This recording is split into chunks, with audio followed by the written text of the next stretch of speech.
这集我讲话会比较慢，因为我身处在一种观察者的角度下，一切都会从内心很自然的流动。这集的目的会带领大家一步一步解开大家内在的框架，从虚幻的结构里面解脱出来。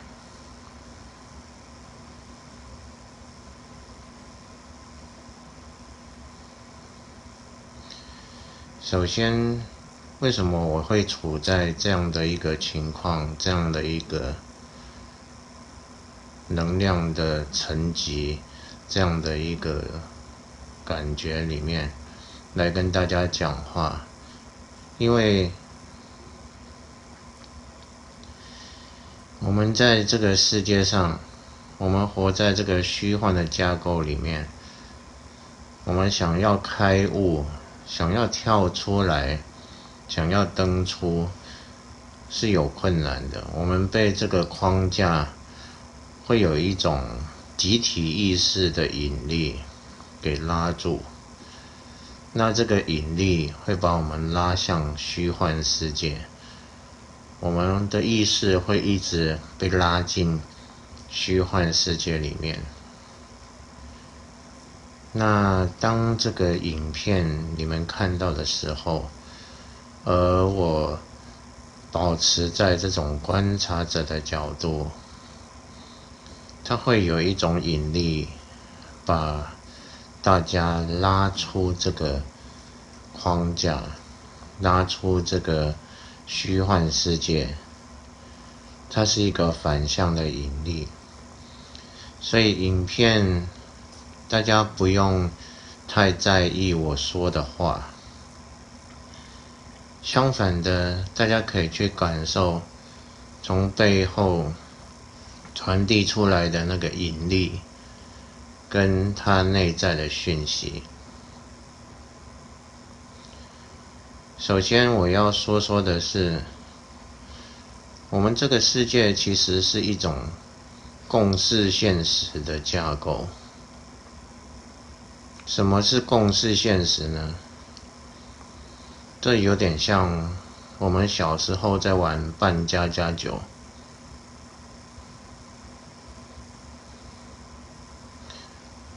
扮家家酒，两个人说好某个物品代表什么，然后这个环境代表什么，我们讲好了，我们就照这样的方式去玩。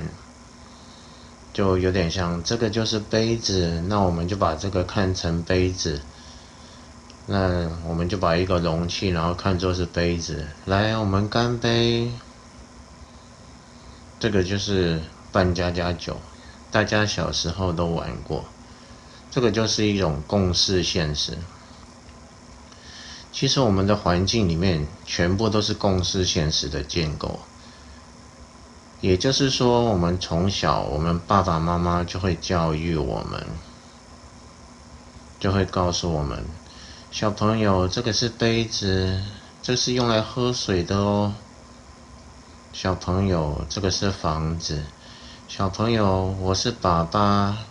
小朋友，我是妈妈。小朋友，你长大后要怎么样？小朋友要干嘛？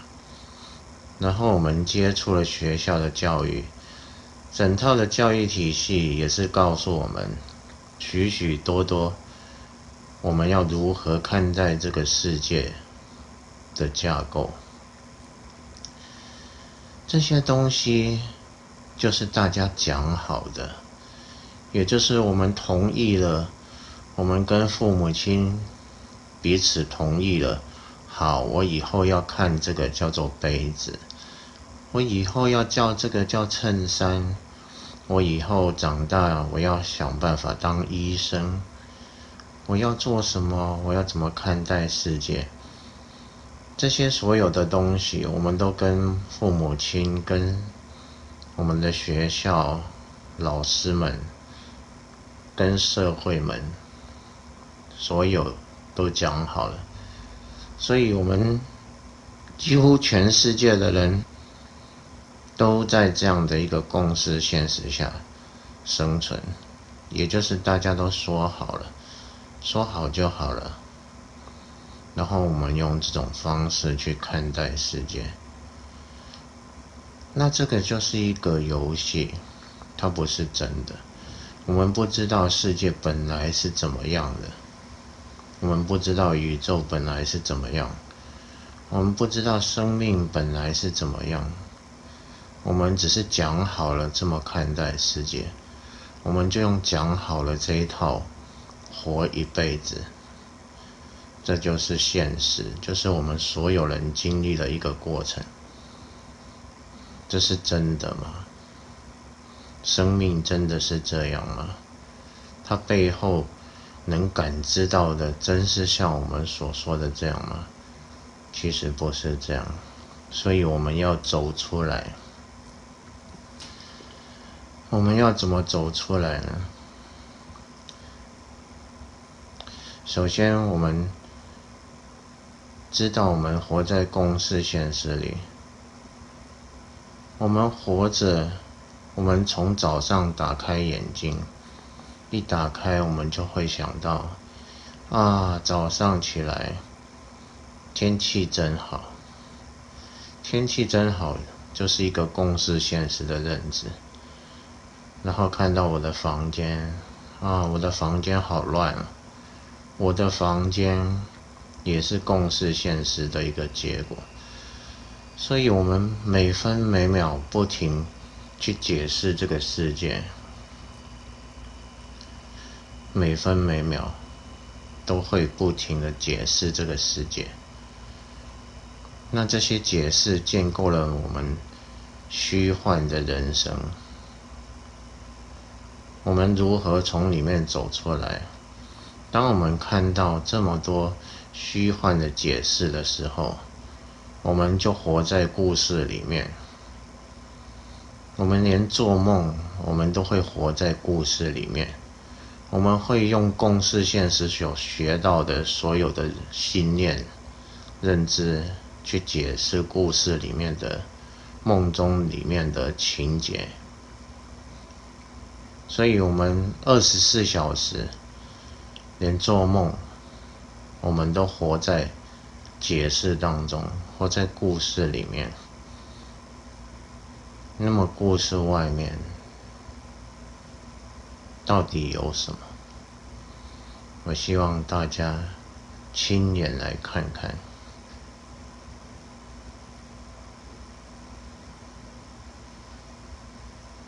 解释，我们一直活在解释当中，每分每秒都解释，不停的解释。当我们一对我们所接触的，眼睛看到，耳朵听到的，这些感官所知道的，所感受到的，我们做出解释。一做出解释，我们就被定位在这个故事里面。我们会认为我是谁谁谁，某某某，我现在在做什么，我现在遇到了什么。这些所有都是梦境，都是故事，都是意识，都是灌输在我们意识里面的一个架构。我们要走出来，我们必须要停止解释。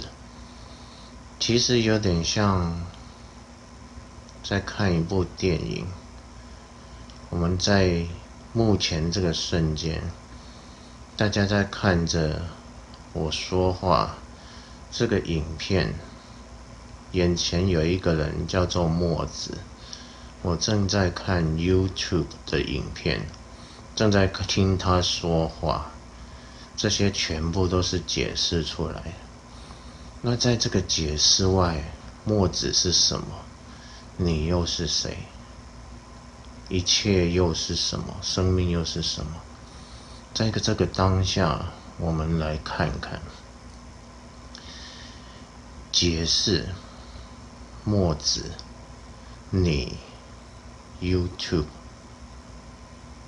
在这些当中，可不可能我们来找到一个缝隙，我们来暂停，我们来看看墨子背后有什么，你手机背后有什么， YouTube 背后有什么。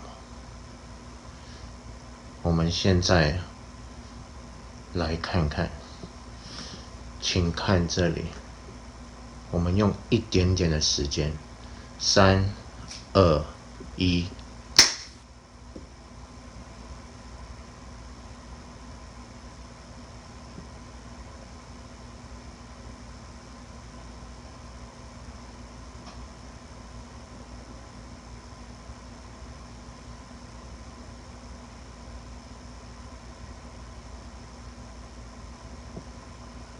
这个没有故事的瞬间，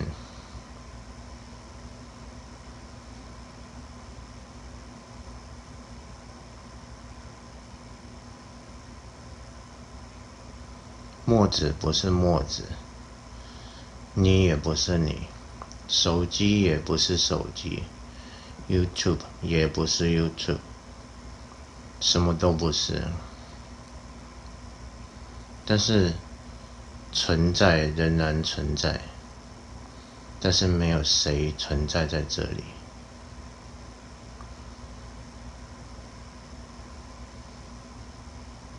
我们回来，如果能够有一点点感受，那么就是这么一个瞬间，我们就可以做一个暂停的动作。如果我们能做这样暂停的动作，那么我们就有一个机会能够看到真相是什么。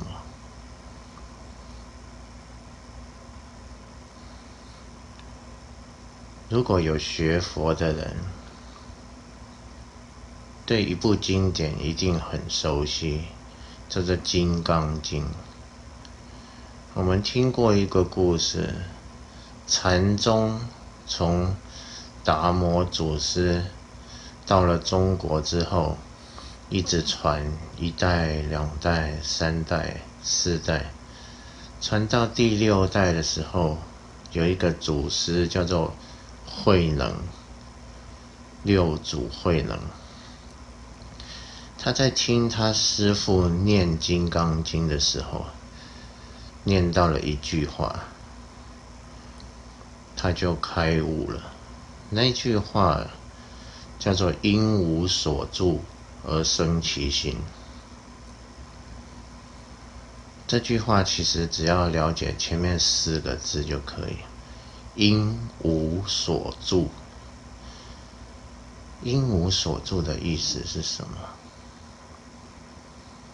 也就是我刚才讲，我们无时无刻每分每秒都在解释外面的情境，即使不是解释外面的情境，我也会解释我内心的情境，我的感觉，我的情绪，我会去注解。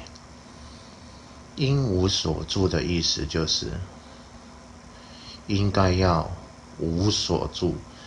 无所住的住其实是关注、注意。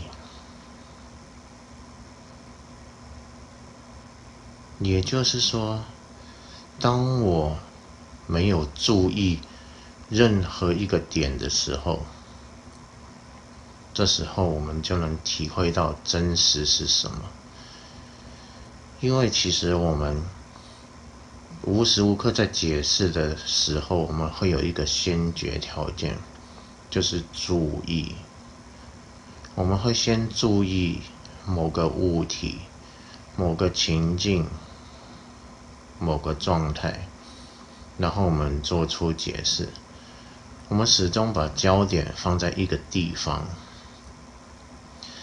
我们想想，我们从早到晚，甚至做梦，我始终在看着一个情境，然后并且对这个情境做出解释。那如果我能够不看呢？不看不是闭上眼睛不看，即使我在打坐闭上眼睛的时候，我还是会注意着一个情景。我可能会说啊，这时候我好安静，我腿有点麻了，我感觉不到身体了，我感觉好轻，好像在飘。我还是注意着一个情境，然后对它做出了解释。这一切都在故事里面。这个说个题外话，为什么大家打坐不能够开悟？其实不是打坐并不能够开悟，而是大家注意力并没有放掉。打坐是把五种感官给它放掉，把自己关起来，封闭在一个没有感官的地方。这时候我们就不会去注意到情境，就不会去解释情境。但是关起门来，甚至眼睛闭上，我们看到我们的内在的感官、感觉、情绪，我们还是对它做出了情境，我们对当下还是有认知。我会觉得我正在打坐。当我去思考这样子，会注意到这样子，有这样认知的时候，其实我就绑在了故事里面。打坐只是我故事里面其中一个环节，我并没有离开故事。我如何跳出故事？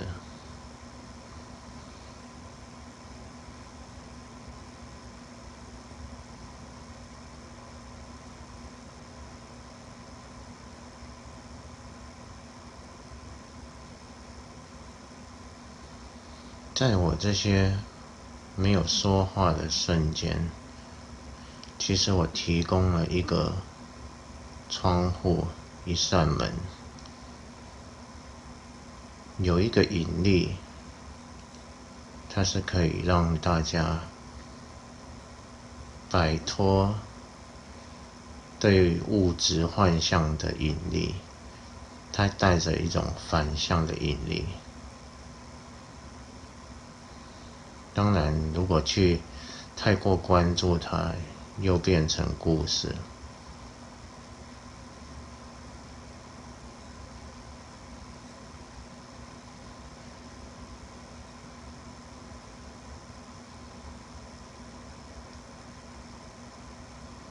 如何开悟？我们说到这里，其实已经把所有的秘密都讲出来。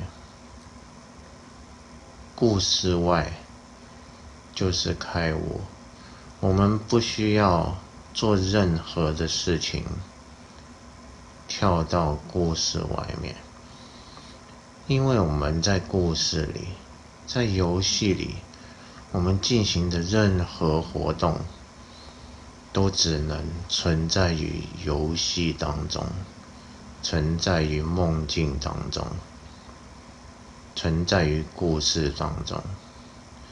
我们做的所有事情都只能存在于其中。我们如何在故事里面、游戏里面去做出一个举动，能够登出，能够跳出来，那是没有办法的。游戏里面的人物按不到登出键，那么我们要做的是什么？我们要做的就是什么都不做。我们要去到一个哪里都不去的地方。世界上最远的距离就是脚下。我们的脚下永远是我们永远都不能到达的地方，因为我们只要一向前走，我们就离开了那个脚下。我们踏出一趟开悟的旅程，我们去追寻，我们去成长，我们发现永远到不了，因为那个地方就是踏踏实实的就在脚下。所以开悟，现在大家明白了，真正要开悟，就是站在你从未离开的地方，不要去走，你只要在当下，把你所有的认知、解释，通通放下，对自我的解释，对世界万物的解释，在一个当下，把它全部放掉，全部放掉。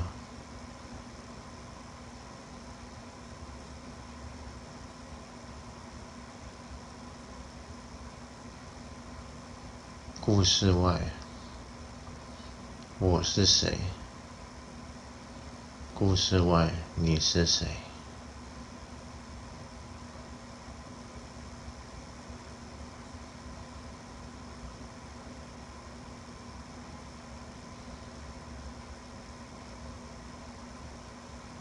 我们往往花了一辈子的时间去追寻一些目标，不管你追求的是财富、权力，甚至灵性等等，它们全部都是一些游戏。我们是用灵性、金钱、权力等等等等所有的认知，这些信念来去把我们从完整的片刻、完整的当下里面分裂出来。在当下其实已经是圆满，已经是完整的，不需要任何的追寻。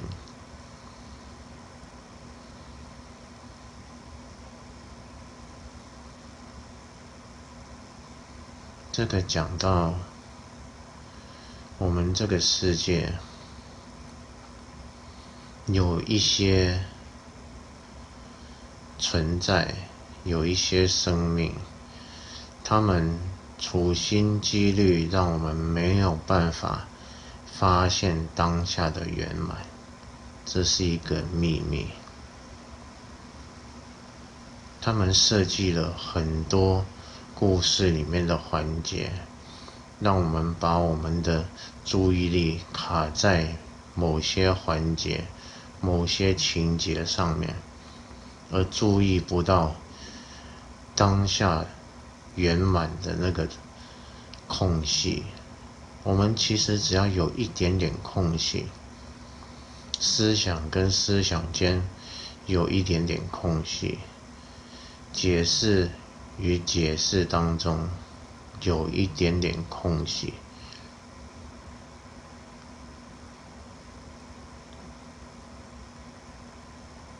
就像现在这个空隙。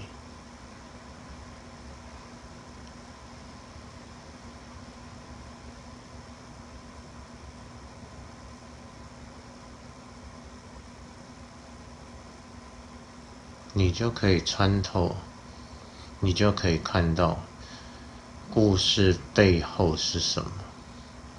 只有离开故事，按下暂停键，你才能看到故事背后是什么。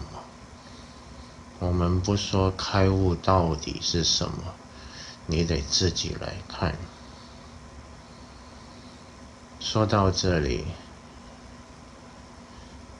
如果真正想要开悟的人，或许已经开悟了，或许你有一些感觉，之后的生活，你就可以让自己常常有许多的片刻，保持在没有解释的状态，稳稳地抓住没有解释的片刻，没有解释的当下。在一天里面，你不需要放弃你的工作，你不需要放弃你原本进行的任何一件事，你只要利用少许的时间，在没有事情的片刻，你就真正让自己没有事情，没有解释，完全让自己按下暂停键。你只要这么做，没有多久，用不了多久，你就会在某一个瞬间，你直接掉到背后的那个空，背后无边无际的空。到时候你就会明白，真正自己是什么，而不是虚假的身份。我不是墨子，墨子只是我觉察的一个对象。今天的引导就到这里，以后还会有其他继续更深的引导。其实这样已经足够了。真正想要开悟的你，抓住许多没有解释的片刻。